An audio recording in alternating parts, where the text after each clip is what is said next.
নিউমাৰলজি অনুসৰি যিকোনো এটা দিনত বিশেষ দিনত জন্মগ্ৰহণ কৰা ব্যক্তিৰ আচলতে আমি কিদৰে বিচাৰ কৰোঁ সেই বিচাৰ কৰাৰ কাৰণে আমাক দুটা সংখ্যাৰ দৰকাৰ হয়। প্ৰথমটো হ'ল বেচিক নাম্বাৰ বা মুখ্য সংখ্যা। এয়া হ'ল ব্যক্তিজনে কোন বছৰৰ কোন মাহৰ কোনটো তাৰিখত আচলতে জন্মগ্ৰহণ কৰিছে সেইটোহে দৰকাৰী। মাহটো আৰু বৰ্ষটো আমি বাদ দিব লাগে।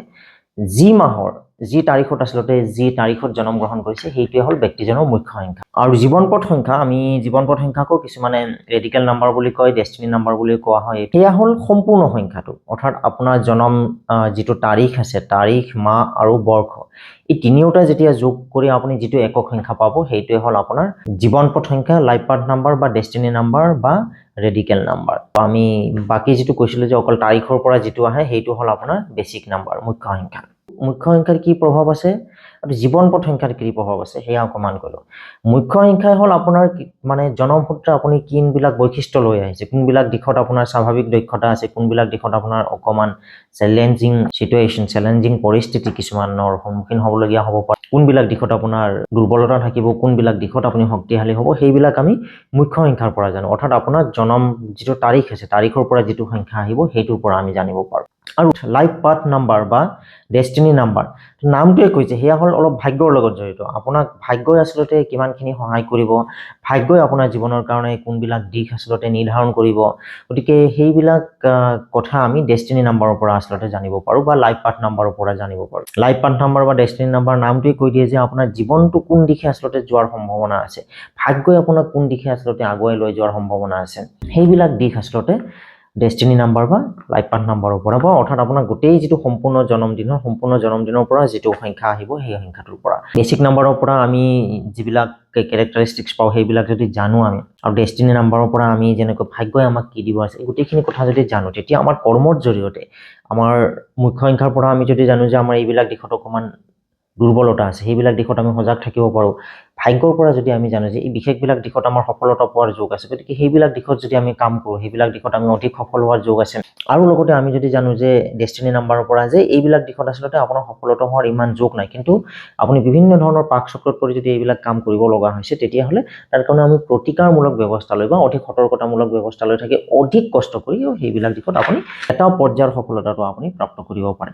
গতিকে এই গোটেই কথাবিলাক আচলতে আমাৰ কৰ্মজীৱন, আমাৰ জীৱনটো ভাল কৰিবৰ কাৰণে। কোনোবাই এনেকুৱা নহয় যে আমাৰ ভাগ্য কোনোবাই লিখি থৈ দিছে আৰু আমি একো নকৰি পেলাই বহি থাকিম। এয়া আচলতে এটা আমাৰ ডক্টৰত যেনেকৈ এটা ৰিপৰ্ট থাকে, ইয়াৰ ৰিপৰ্টৰ নিচিনাকৈ কোনবিলাক দিশত আমাৰ ভাল আছে, কোনবিলাক দিশত আমাৰ বেয়া আছে, যিবিলাক দিশত বেয়া আছে সেইবিলাক দিশত আমি বেছি কষ্ট কৰিব লাগিব, আৰু ভাল দিশত যদি আমি বেছি কষ্ট কৰোঁ তেতিয়া আমি অধিক সফলতা লাভ কৰিবলৈ সক্ষম হয়। গতিকে আপোনাৰ মনৰ যি স্বাভাৱিক প্ৰবৃত্তি আছে, স্বাভাৱিক প্ৰবৃত্তিৰ লগত যদি মিলা কৰ্ম যদিহে আপুনি বাছি লয়, তেতিয়াহ'লে আপুনি জীৱনত হতাশা হ'ব নালাগে, আৰু তেতিয়াহ'লে আপুনি জীৱনত সুখী হ'ব পাৰিব। আৰু সুখী মানুহ হ'লে আপুনি সফল হ'ব পাৰিব। সফল মানুহ হ'লে আপুনি টকা পইচা সা সম্পদেৰে আপুনি ভৰপূৰ ঐশ্বৰ্যশালী বৈভৱশালী এক জীৱন কটাবলৈ আপুনি সক্ষম হ'ব। আৰু এয়াই হ'ল নিউমাৰলজি বা আমি বৈদিক জ্যোতিষৰ যি আছে এয়াই তাৎপৰ্য। সেই যি কি নহওক বাৰু, আমি আপোনালোকৰ জন্মদিনৰ পৰা মুখ্য সংখ্যাটো কিদৰে উলিয়াব তাৰ এক সৰু ভিডিঅ' এটা আছে, আপোনালোকে চাই লওক। তাৰপিছত আমি আহিম যে মুখ্য সংখ্যাৰ জীৱনৰ তাৎপৰ্য কি। আমি এতিয়া আহিছোঁ মুখ্য সংখ্যা 1লৈ। মুখ্য সংখ্যা 1 হ'ল সেইবিলাক ব্যক্তিৰ যিসকল ব্যক্তিৰ জন্মদিন যিকোনো মাহৰ 1 তাৰিখে, 10 তাৰিখে, 19 তাৰিখে আৰু 28 তাৰিখে। আকৌ এবাৰ কৈছোঁ, মুখ্য সংখ্যা 1 হ'ল সেইসকল ব্যক্তিৰ যিসকল ব্যক্তিৰ জন্মদিন যিকোনো বছৰৰ যিকোনো মাহৰ 1 তাৰিখে, 10 তাৰিখে, 19 তাৰিখে আৰু 28 তাৰিখে। তেওঁলোকৰ মুখ্য সংখ্যা হ'ব 1। মুখ্য সংখ্যা 1 ব্যক্তিসকল হ'ল সৃষ্টিশীল মন, তেওঁলোক উৎসাহী হয়, বুদ্ধিমান হয়, সাহসী হয় আৰু নেতৃত্বশালী গুণ হয় আপোনালোকৰ বিশেষ বৈশিষ্ট্য। জীৱনসংগী নিৰ্বাচনৰ ক্ষেত্ৰত আপুনি শিক্ষা দীক্ষাক সকলোতকৈ আগত স্থান দিয়ে। ঋণাত্মক দিশ বুলি ক'বলৈ গ'লে অকণমান ইগোইষ্টিক হয়, অহংকাৰ হয়তো কিছুমান কেতিয়াবা থাকিব পাৰে। মুখ্য সংখ্যা 2। মুখ্য সংখ্যা 2 সেইসকল ব্যক্তিৰ যিসকল ব্যক্তিৰ জন্মদিন যিকোনো মাহৰ 2 তাৰিখে, 11 তাৰিখে, 20 তাৰিখে আৰু 29 তাৰিখে। মুখ্য সংখ্যা 2ত যিসকল ব্যক্তি আছে তেওঁলোক স্বভাৱতে কল্পনাবিলাসী হয়, ধুনীয়া বস্তু ভাল পায়, প্ৰকৃতিৰ উপাসক, ভ্ৰমণ কৰি ভাল পায়, প্ৰেমৰ ক্ষেত্ৰত অকণমান মুদি হয় আৰু অন্তৰ্মুখিতাই তেওঁলোকক কেতিয়াবা ক্ষতি কৰিব পাৰে। ঋণাত্মক যিটো দিশ আছে সেয়া অন্তৰ্মুখী ভাৱৰ হয় কেতিয়াবা তেওঁলোক। মুখ্য সংখ্যা 3। মুখ্য সংখ্যা 3 হ'ল সেইসকল ব্যক্তিৰ যিসকল ব্যক্তিৰ জন্মদিন যিকোনো মাহৰ 3 তাৰিখে, 12 তাৰিখে, 21 তাৰিখে আৰু 30 তাৰিখে। মুখ্য সংখ্যা 3ৰ ব্যক্তিসকলক ভাগ্যই খুবেই সহায় কৰে। বুদ্ধিমান হয় তেওঁলোক, প্ৰাণ প্ৰাচুৰ্যতা হয়, প্ৰাণ প্ৰাচুৰ্যতাৰে তেওঁলোকে ভৰপূৰ হয়, উচ্চাকাংক্ষী হয়, সেৱাপৰায়ণ হয়। আৰু মুখ্য সংখ্যা 3ৰ ব্যক্তিসকলৰ বৈবাহিক জীৱনৰ আচলতে সুখৰ হয় বা তেওঁলোকে কম বয়সতে বিবাহ কৰে।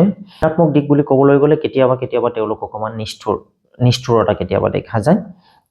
সকলোৰে নহয় দেই, ঋণাত্মক যিটো ইয়াত উল্লেখ কৰিম সেয়া সকলোৰে ক্ষেত্ৰত দেখা নাযায়, কিছুমান বিশেষ ব্যক্তিৰ ক্ষেত্ৰতহে দেখা যায়। মুখ্য সংখ্যা 4 হ'ল সেইসকল ব্যক্তিৰ যিসকল ব্যক্তিৰ জন্মদিন যিকোনো মাহৰ 4 তাৰিখে, 13 তাৰিখে, 22 তাৰিখে আৰু 31 তাৰিখে। সংগ্ৰাম আপোনাৰ জীৱনত থাকে এইসকল ব্যক্তিৰ, আৰু সংগ্ৰামক নেওচি প্ৰতিষ্ঠা লাভ কৰাটো আপোনালোকৰ বিশেষ বৈশিষ্ট্য। নিয়মানুবৰ্তিতা আৰু পৰিকাঠামোৰ ভিতৰত কাম কৰি আপোনালোকে ভাল পায়, খুবেই ডিচিপ্লিন হয় তেওঁলোকে। আপুনি আৱেগিক আৰু আকৰ্ষণীয় মুখ্য সংখ্যা ব্যক্তিৰ 4। প্ৰেমৰ ক্ষেত্ৰত আপোনালোক সুখী, কৰ্মস্থানত আপোনালোকৰ ধাপে ধাপে উন্নতি হয়। আৰু ঋণাত্মক দিশ বুলি ক'বলৈ গ'লে ঈৰ্ষাকাতৰতা আপোনালোকৰ ব্যক্তিত্বৰ কেতিয়াবা ঋণাত্মক দিশ হিচাপে দেখা দিয়ে। মুখ্য সংখ্যা 5। মুখ্য সংখ্যা 5 সেইসকল ব্যক্তিৰ যিসকল ব্যক্তিৰ জন্মদিন যিকোনো মাহৰ 5 তাৰিখে, 14 তাৰিখে আৰু 23 তাৰিখে।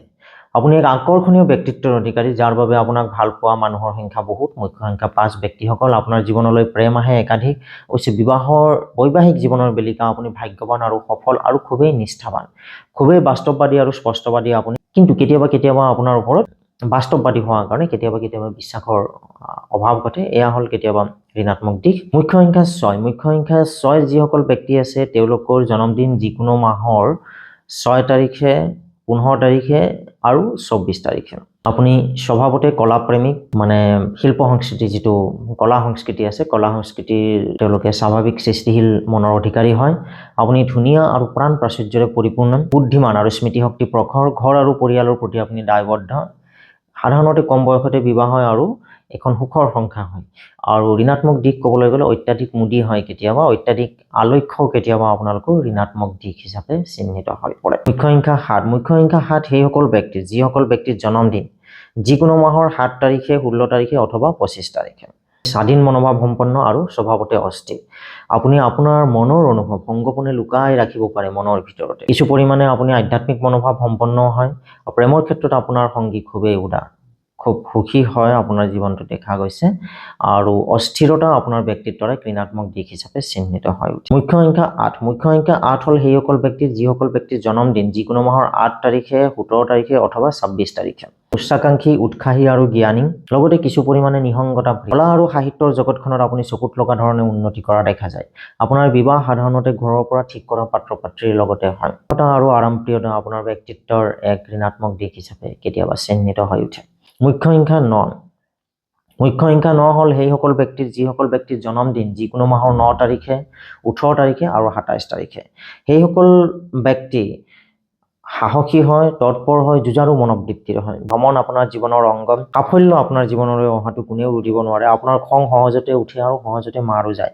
দৈহিক সৌন্দৰ্য আপোনাৰ জীৱনসংগী নিৰ্বাচনৰ মুখ্য চৰ্ত হৈ উঠে। আপুনি বস্তুবাদী আৰু চৌখিন বস্তু ভাল পায়। কিন্তু ঋণাত্মক দিশ হিচাপত দেখা গৈছে যে উপযুক্ত যত্নৰ অভাৱত আপোনাৰ কেতিয়াবা বহুতো বস্তু বা সম্পদ হেৰাই যায় অথবা নষ্ট হৈ যায়। এয়া আছিলে মুখ্য সংখ্যা অনুসৰি আমাৰ এটা ক্ষুদ্ৰ এটা আলোচনা হয়। আৰু আমি জীৱন পথ সংখ্যালৈকে আহিছোঁ যে জীৱন পথ সংখ্যাটো হ'ল আপোনাৰ সম্পূৰ্ণ জন্মদিনটোক যেতিয়া আপুনি একক সংখ্যালৈ যেতিয়া তাক ৰূপান্তৰ কৰিব, তাৰ পৰা যিটো এটা সংখ্যা ওলাব সেইটোৱে হ'ব আপোনাৰ জীৱন পথ সংখ্যা। তাৰপিছত নাম সংখ্যাও আছে। নাম সংখ্যাৰ ক্ষেত্ৰত আপোনালোকক এটা বিশেষ ভিডিঅ' এটা লৈ আহিম আপোনালোকৰ সন্মুখলৈ।